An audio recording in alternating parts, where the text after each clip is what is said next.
Zero apologies. Droppin Truths. This is Kyle Cronk. And I'm Dr. Sarahlloyd. We are here to bring you compelling topics on social justice and anti-racism work in our local community with YMCA leaders. We're so excited you're joining us. We hope you learn together and you get to grapple with the truths we drop. So it's time to do the work. Zero apologies. Droppin Truths. Hey, welcome back to the show. Hi, friends. How you doing? I am so good. How are you? I too am good. I'm very excited about our upcoming episodes. Yeah, absolutely. Today we're going to talk about connecting to our humanity. Yeah. And why are we going to connect to our humanity? Because really when we're talking about these challenging topics about, social justice, D&I work, being anti-racist, we want to connect to our humanity, but why would we ever want to do that? Well, I think, we've had a lot of conversations about there's this thing that you understand and profoundly get about when a black life is lost. You feel it deeply. And so for you, as you watch other white counterparts, you're like, how do you not get fired up, like moved into action, all of those things? Mm. And so I think it really is about fundamentally when someone's life is lost, if I don't understand that we are inherently connected in a deep way, and that's another human being we're talking about, then I can't process it in a way that's meaningful. I can be like, well, what did they do wrong? And so it's critical to figure out how do you help other people connect to their humanity in places where it's not connected. And that's really where we were trying to go, looking at trying to figure out, black person shot, we're trying to figure out what's his record. Right.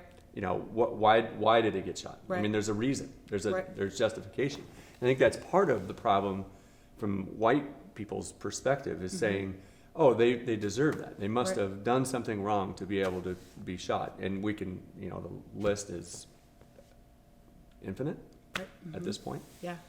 And that there's like this presumption of guilt that exists just for being black. Right. That it's like, well, obviously they instigated it because this perfectly fine, even-tempered officer went in very reasonably. Yeah, and it's like, what if he had the shittiest day and he was like, let a motherfucker mess with me, right? And then that person just happened to be the next person. But that's never a factor in these conversations. It's always like, well, they definitely did something. And for those people, they can't find something quickly, then they keep digging until they're like, well, 18 years ago, right. They stole that pack of gum. And so you're like, what does that have to do with anything? Right. At the end of the day, regardless of what happens, we all deserve an opportunity, A, to live and thrive, and B, if something happens where our life is lost, that justice be served on the individual who takes it. Sure. And it's just an entire and total eclipse of that expectation. And tying back in the YMCA thing, and you made me think of this in your answer right there, thinking about that everybody deserves the ability to live. Yeah. Right? Yeah. But we're missing that. We're not connecting that to the humanitarians in all of us, that we all have, that right to be able to live, not just to thrive, but to live. Right. And then I want to tie back to the why, because the why, we're doing this from the perspective of the South Sound YMCA. Right.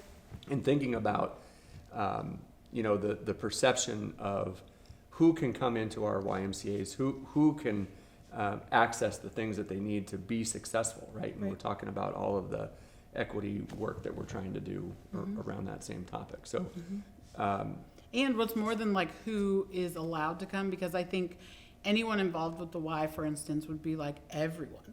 Everyone's welcome. Sure. In fact, we've invited everybody, right? Yes, right. And well, kind of.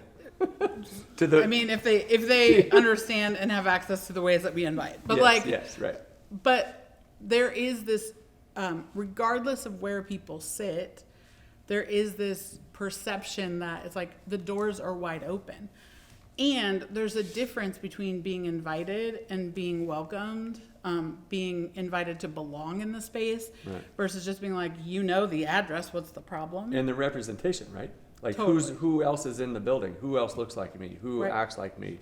Who are they going to accept me? We go I was talking to somebody else about just different levels of people's experience. And this was one of the things that they were talking about was, can you get yourself in the position of someone else's experience enough to connect to that humanity? Right.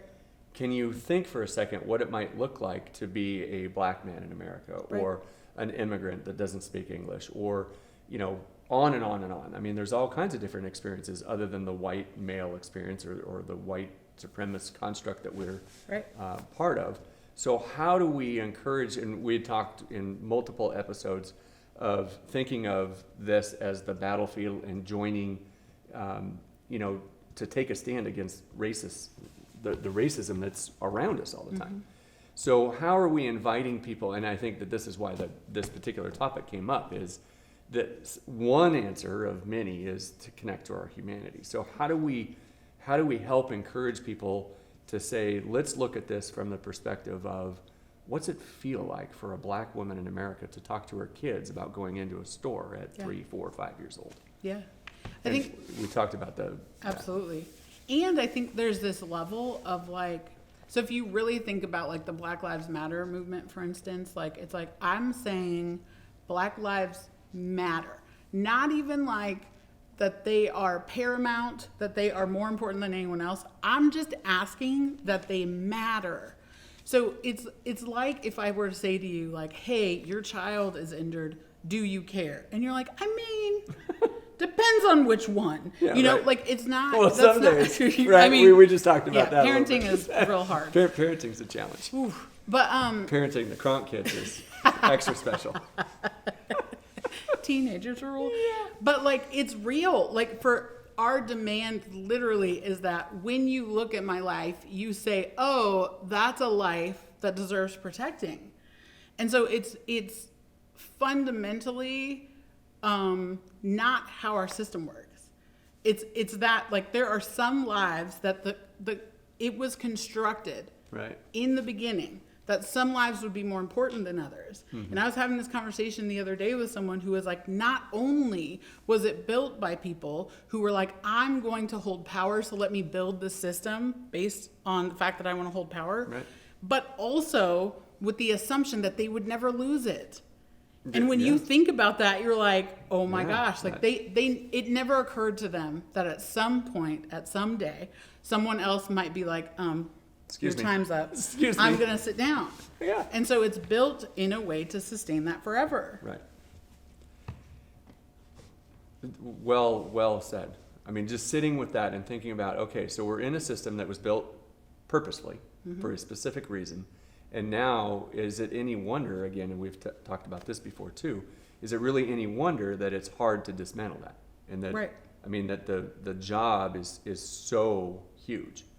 And that's why we have talked about before that it takes everybody, even people that don't believe that that's a system. Right. Right? We had talked about that. You and I have had conversation after conversation, and I've had others with other people of, you know, that you know, it's too, like the Black Lives Matter movement is too political. Like Yeah. we don't want to touch that because, you know, for whatever entity that we're talking about, it's too political.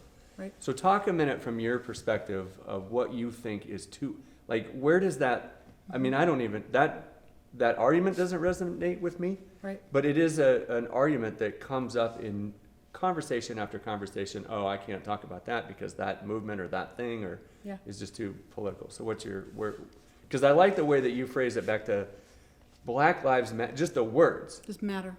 They just matter. Just matter. And isn't that connecting back to our humanity? Absolutely. Because like I want to come into a space and be like, hey, Kyle, I had a really shitacular day yesterday and it is impacting me today. Right, yeah. And I want you to meet me there with like, oh my gosh, Yeah.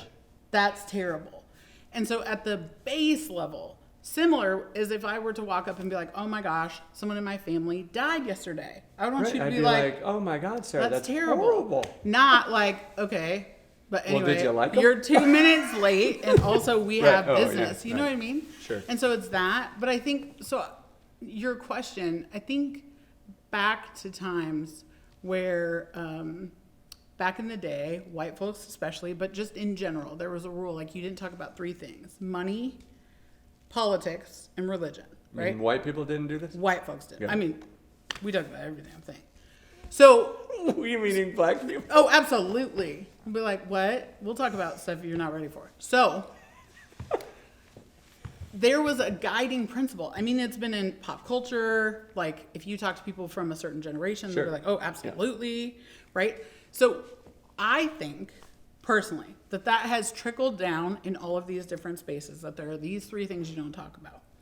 And there is permission inside of whiteness to say, when I don't want to talk about something, Oh, I don't have it's to. not like I'm going I to know sit back and listen to you exactly where guys. you're going. You get to shut it down. Right. You get to be like, ooh, yeah, that's not on the agenda. There's a million ways you can do that. If you fundamentally believe that these 3 things, money, religion, politics, are things that are off limits because it makes you uncomfortable, then it's the ultimate trump card to be like, oh, that's political. And then you're supposed to go like, ah, I'm so sorry. Yeah, We don't sorry. talk about politics. When really, if you really think about it, me being able to live and then like live again tomorrow and like let my kids also live Right, yeah. has nothing to do with political parties. It has nothing to do with voting. It has nothing to do with any of that. Right. So I think it's an opportunity for white people to do what they're allowed to do all the time, which is say like, I'm uncomfortable. But when you're uncomfortable, then you can press that, right? Because I'll be like, why are you uncomfortable, Kyle? So instead you can be like, that's way too political. And then there's this societal agreement that you don't go there. And so then people are supposed to step off. And I think, because what I hear it happening, when I hear it happening, it happens more with past generations than it does with like, I've never heard a millennial say that. I've never heard whatever the next ones are. Young little kid. I'd like to say, what? You mean You younger? know, younger than younger millennial. than millennials. I don't know what that is either. I thought I was going to be in one of those groups. I'm so old. You're not that old. So I think it's people's way of saying, I know how the system works. I know what keywords to say, just like Amy Cooper. She knows how the system works. So that's why she called the police and was like, this black man's harassing me. She knew what would happen after that. Right. And so I think it's white folks walking inside of the social agreement that we have, which is if you are uncomfortable, you no longer have to speak, and you don't have to hear me speak either. And so, and then to get around that, so I like that as a construct, so that helps frame that. Then, because really this whole show, the whole episodes is trying to get people to get some level of knowledge, skill, to be able to take action. And we talked about learning in communities, a whole bunch of different, and so this is kind of bubbling over into that, and concrete ways to talk about how do we connect to our humanity, because we know, and specifically in the why. I mean, the whole reason that we're there is for people to develop and grow and thrive. And if we know that in our community that, even though we say everybody is, welcome, and that, I mean, I used to hang, my proverbial hat on that and say, this is why I work for this organization, is because we don't turn anyone away. Right. Well, we didn't welcome them very well either. Right. Anyway, I mean. And it's easy to never turn anyone away if the people who are there are people you Don't- want there, right? Right. And it's easy to not turn people away that come that have different things than I've got, or know things. Right. Right. Right. And you might, we see this in hiring all the time. You might be like, okay, based on who my executive leadership team is, Yeah. I need some diversity in it. So you hire a new person and it's like, nailed it. Now Right. it's like 50% people of color, or 50% LGBTQ or gender diverse or whatever. But what you haven't done is the work of making sure that, like, when I show up in your organization, I don't sit here and have to be like 7.5 more hours before I can like go into space that's safe for me. And so that's the thing. It's not just inviting. It's saying like before, it's kind of like when company comes, right? You're like, before Nana gets here, we got to clean this shit up, right? Because you can't have Nana Company's come in. coming? No way. No, it's the same thing. It's like, how do you roll out the red carpet and say, we have done the work. Like, your room is ready. We got food in the fridge. I'm Have with you. you done the work? I struggled. This is going off a little bit of topic, not to the humanity thing that we were talking about, but so I struggled with this as a leader in the Y movement my whole life, of that saying, you need more diversity. Your board needs to be diverse. Your whoever I hire needs to be diverse. and all of those sorts of things. And the struggle was always, well, I could always match it up. I happen to live, in this part of the world. And you could always look at the community demographics, pardon me. And you could point back to those community demographics and say, well, we're generally pretty much what the community looks like. Right. But that's not enough, because we know that there are communities that we're not serving, that desperately need a way to figure out how do they navigate this world. And so that was just, I think, and it's like, so there's an assumption always that white people hold power. So if you have an organization that's built around white folks holding power, it's like nothing is new and nothing is different, but also like you haven't challenged anything. So in addition to me not seeing myself in the leadership, I already know what to expect in that space. Yeah, right. And so all of us have a threshold of what we're willing to endure of anything. and And so for that's me, the conditioning of black people. I mean, we're back. I mean, to go into those spaces and think that. Yeah. Yeah. So if I have a threshold that's already like, I have to go to school, I have to go to work, Yeah. I have to do all these things. Do I want to go to another place that's basically like white folks The same club? thing, yeah, right. No, I don't. So the other part of like making sure that leadership reflects who is in the community is to say, what would it look like to disrupt who holds power so that the community understands not only can you come in the door, but like you can sit on the couches, you can like take your shoes off and walk around. And what that looks like is saying like, it does not look like either you leave and put someone in your spot who's a person of color. Because that was the fear, right? Totally. I mean, people are saying, well, Let me step aside. yeah, or fearful that they were going to lose their job, Absolutely. right? And so it's like instead. I didn't see too many people step aside. No, absolutely. I mean, Because giving they were up- like, you're back to giving up the power thing. right. I don't want to give up resource, security, Yeah, any right. of that. All that. Not understanding that that's all I want is security. So it's not Right. giving up anything. It's like sharing that part so that we can all thrive. So for me, it's like, what would happen, for instance, if every nonprofit in this area had a person of color as the board chair or the board president? Right. Because then what that communicates, I remember the first time I became a board member ever. It was with the YMCA here in Olympia. Woo! And I was Shout like, out. shout out to They're doing good work. YDub. And I think maybe 28, 29, early 30s. Wow. Right? And I remember That was good. what would happen. I would tell white folks, oh yeah, I'm on the board, and they'd be like, okay. I would tell people of color or any other marginalized population, dude, I'm on the board of directors of this organization, which really means more meetings. And we know that, right? And like you get to make decisions about how Right. people get to move forward. Absolutely. And every single That was a time big deal. a marginalized population was like, how old are you? Oh my, what? That's so amazing, right?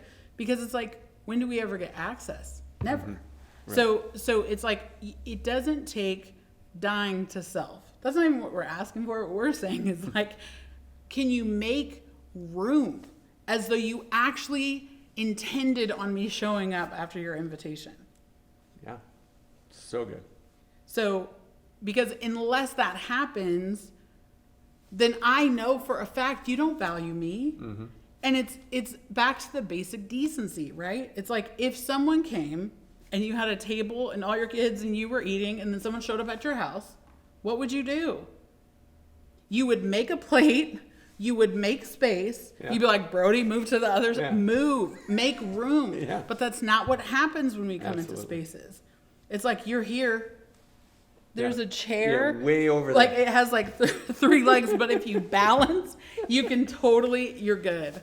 So then we're back to humanity again. Sitting in that space to understand what it's like for a person of color, black person, to come into generally a white-focused institution, which read all. How do they show up? How do you expect them to show up? Any other way than having to conform to somebody or something that they're not? I mean, Right. I don't know how that doesn't pull at people's humanitarianness, Right. or what. I don't even know what it is. Like Right. it made me like, Humanity, yeah. do something weird. Well, I think because it goes back to that, like when in criminal situations, there's this presumption of guilt, right? And I think the same can be true in any other context. It's like when I show up in spaces and I'm in a leadership position, there are some assumptions that happen just off the dome. Like number one, she probably was a diversity hire. Number two, she's probably going to do diversity work, right? If I go into an organization. Yeah. And we had talked about that because, so you on the South Sound YMCA board, you happen to be now the social justice chair, but that's not why you got on the board. No. And I was very specific about like, look, if you're diversifying your board and you just want to collect a bunch of numbers, I'm not interested. Right? I don't think those were the words that you used, but what were they? What did I say? It's like, hell no. Oh, okay. Yeah. That ain't sounds me. About right. So I ain't your punk, right? The right amount of hot sauce. We talked about that earlier. Yes. Soul on Fire Consulting. Yes. And so I feel like until we get to a point where it's like this individual, first of all, let me be very aware of what's coming up for me. Number two, let me do something about what's coming up for me. And number three, how would I treat it if it were my Nana? How would I treat it if it were my 6-year-old kid? Right, Nana? I love it. That's great. But how would I show up if it were my 6-year-old kid asking for this? Yeah. Who do I love more than anyone in the world? And how do I look at this person standing in front of me who causes this like visceral reaction of like, get the fuck out. Like instead say, I love the shit out of you. Welcome. Somebody in a meeting I was in today talking about similar stuff. So social justice, DEI work, had said that love, philanthropy, and community are the things that we need to do more of. That resonated with me. Love. I mean, going back to, all the variants of love, the definitions of love. I couldn't recite them to you, but there's more than just, physical love. It's all kinds of love. And does that get closer to the concept of humanity that we're talking about? To be able to walk in someone's shoes so that you can get back up tomorrow and think, today, it was too political for me to engage in a conversation about Black Lives Matter because I don't like the movement. I don't like the violence. I don't like the whatever it is that I don't like about it, but I don't like it. But if I think about those words, to me, do Black Lives matter? And we talk about love and we talk about humanity. Is that getting closer to it? Does that get someone to move a little bit further into the fight? Sure. Well, I think love could be a part of it. I mean, it's a little bit hokey, to be honest. I'm like, well, philanthropy and community, but I get it. But when my visceral reaction to that is like all of those things are either incredibly loaded or incredibly racist constructs that I'm like, really, those are the answers? No, they're furthering of the problem. What we need though, like, first of all, the opposite of love is not hate, it's fear.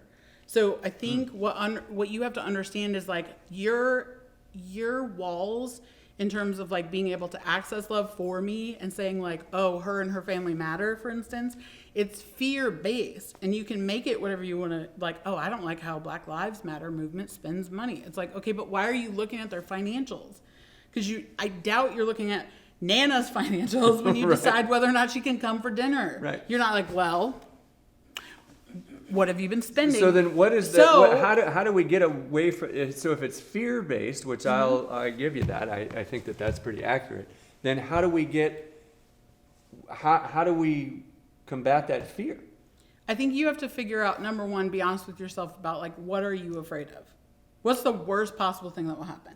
And number two, for you to understand that if this world were designed in a different way, that you would be in the same exact spot. It's just like I'm 2 choices away from being homeless at all moments. And so I remain humble about that. So I don't care if I make $1 million this year or $2 this year. I know that I'm 2 choices away. So just because you're in a situation now where you hold privilege, that's arbitrary because what we're deciding that on is based on something none of us have control over. So what would happen if you looked at your life and said, whatever is coming up for me is, number one, not Kyle's shit, it's mine. And number two, what would happen if I set it down? What would happen if I set it down? Because there is this, there's this entire experience of being black in America where you're always too much, you're always too whatever, and it's like, you got turned up over some crazy ass shit the other day. What the fuck are you talking about? Like, you get lit up about mountain biking. It's not the only thing, but you love yourself. I mean, right? We were talking about a mountain bike tattoo today. Yeah. So, like, what if I was like, you know what, Kyle? Don't talk about mountain biking. It's like way too political for me. You'd be like, that's so bizarre. So. And here we're talking about people's lives. We're talking about people's lives, and it's the same thing. Right. So what would happen if you set down all of the criteria you go through, subconsciously and consciously, about what gets to matter and what doesn't? Right. I'm just sitting with that for a while because I love it. That's good. I love that you sit with things instead of trying to generate awkwardness, and because there's this white temptation and expectation that you guys have solutions and answers for everything. Right. So in moments of silence, it's like, how does that make you feel? And you're like, how do you think it makes me feel? Shitty. Yeah, well, how could it not? Right. So I respect that you need to sit with it. I'm just going to sit because Bask. It is. I mean, how, and then so many questions and thoughts.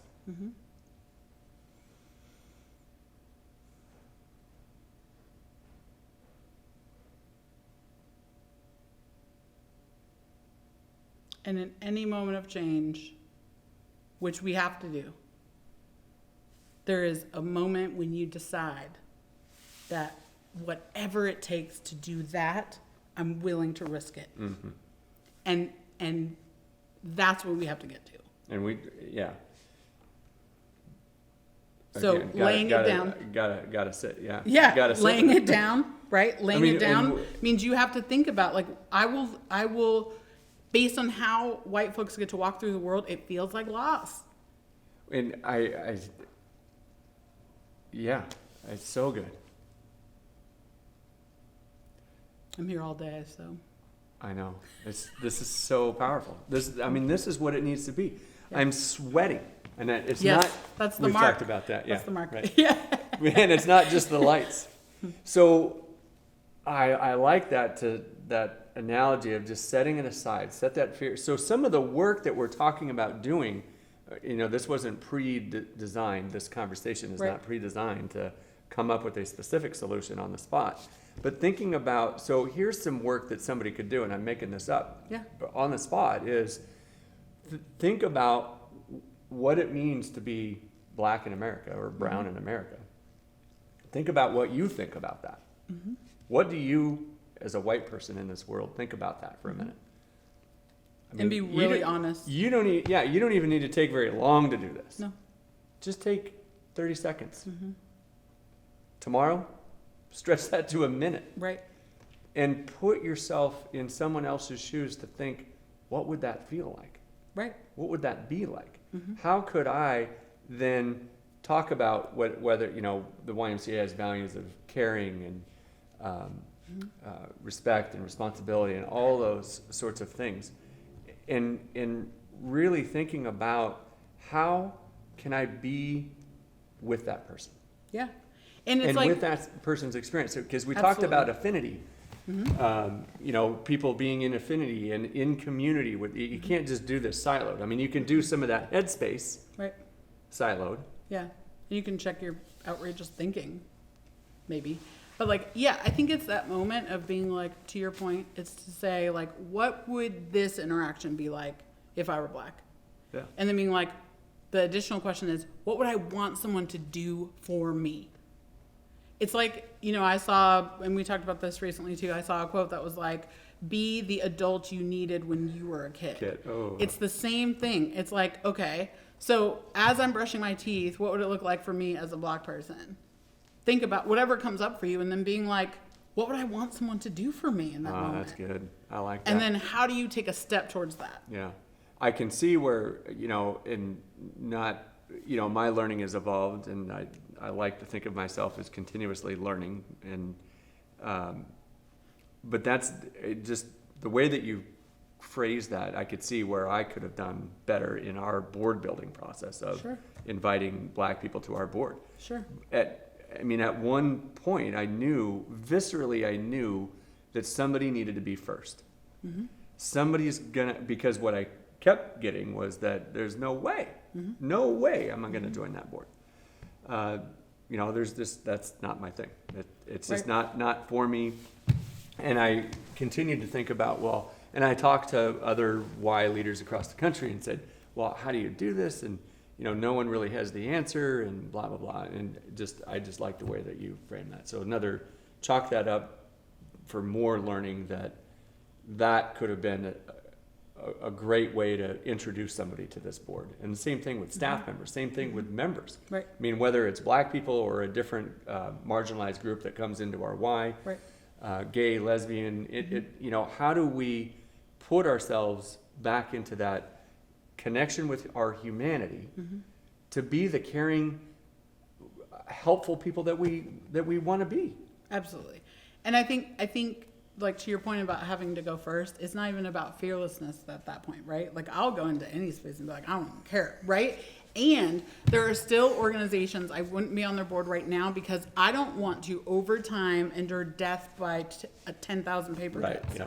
And so it's like, not only are we thinking about like, how do we individually do the thing, but then also in the spaces. But I think for people who are like, this is so much and it's so big and I don't know how to do all the things, it's that core level of like, what would you want when you realize there's suffering? Because here's the part. Say that again. What would you want if you realized there was suffering? Because there is. It just because I look bold and brave doesn't mean it's not heart-wrenching to be black in America. Absolutely. It just means I am used to the fucking torture of it. I don't think people get the idea of the subtleness of what you mean by the word suffering and the pain. And that I am daily intentional. pain. I'm very intentional with my language. And so it's not like, I'm like, what word can I use? Suffering. It's like, I know pain. I know, difficulty. But we this don't is have a to talk different about degree. grit and resilience right now because No. I could go off. But like it's about suffering and the fact that I have come to a level of adjusting and getting used to torture every day. And we talked about how could anybody that is navigating what you just are describing as suffering on a daily, minute by minute, how could you possibly have any semblance of safety or mental health capacity? Yeah, and I don't. Like, I mean, it's I'm in a deep and long-standing relationship with a therapist because mental health is fucking real. So so again, back to the I don't even have the word anymore. Humanity is the word that we've been using. Maybe it's empathy or something like that needs to get at the realness of Black Lives Mattering. Is down to this base level of suffering. So if we go back to Maslow's hierarchy of needs and we're talking about safety, we're talking about, do I know that I'm going to be okay if I leave my house today? Right. And not from a discomfort level, because discomfort and safety are always mixed together in white communities where they're like, I feel unsafe right now. And I'm we're talking about that's death. Discomfort. Yeah. I'm talking about like literally, I'm talking about literally knowing that no matter what happens today, I will get home to my children. Yeah. And that's not a thing. And so, like, when you're talking about safety, I can't remember the last time I felt safe. Yeah. And so I think it's that if you aren't in a space where you can be like, oh, what would I want to do and all of this, then think about when's the last time you felt unsafe? To the level that you're describing, maybe never. Okay. So I do have one thing that level. I'm gonna, And so, for a different episode, we got to talk about something. Right. So take that feeling you had. Most people I've met are like, oh yeah, this one time I was in Harlem and I was the only white person. It was very intense. No. Okay, so take that. Imagine how you would want someone to show up for you when you felt unsafe. I like it. And understand that some of us feel like that constantly. So add urgency to it. and do that every day. Like you said, today, start with 2 minutes. Yeah. Then go 5, then go Right. 10, until I you love become that. a person who constantly thinks, oh my God, that person feels unsafe. What do I need to do? I need to be there. Yep. I And love it's my work, right? Yeah. Like it is my work to do. Ooh, and that's the individuality to it when we talk about, people couch it as the work of anti-racism. What it was like a secret there for a while. Totally. Like, what's the work? Well, some of the Right. work is this individual stuff. Absolutely. And we're being told that our time is And I'm just not even wrapping gonna up. listen. I'm And, just and joking. Sarah's just got blinders on. We're good. This has been amazing. Yeah. So what we're going to talk, what we're leaving people with is connect to your humanity Yep. so that you can deal with and sit with the suffering Yep. so that Black Lives Matter. Absolutely. Absolutely. And it becomes your issue too. Right. Yeah. Ownership. Love it. Oh, so good. So good. Well, speaking of love, I love Cabin Light Studios. I know you do. I know. Cabin I'm Light such a is fan, Dope. right? They're better and better, Brown-owned. even though they have a rock thrown through their window today. Sad day. That's rude. Yeah. Whoever did that, don't do that again. Yeah, I shouldn't do that. Also. But they're going to get some killer art. Yeah. So they are brown owned, brown operated, so dope. And without them, we would still be recording this in our sketchy iPhone videos, which are in the vault. Yeah, what you're They were so good. So thanks to them. Also thanks to Harlequin Productions. Yes. Because without them, we would not have this ambiance. So, and Black owned business. Yep. Celebrate Coaching. Celebrate Coaching with the infamous or famous Henry Lloyd. Yep. He's dope. So if you need coaching, look him And up. Windows. Oh, and he does windows. Yeah. We could have What- several episodes. Oh, about we it. could do that, yeah. Yeah. Picture perfect windows. That's so. good. So we are trying to elevate and highlight and put on a pedestal Black-owned businesses in the Absolutely. community. So shout out to them. Yep. Thanks for tuning in. Yep. We'll see you soon. We will see you soon. Bye. Right? Bye. This was Zero Apologies. Dropping truths. White folks, share this with your friends and make sure you're doing the work. And black folks, welcome home.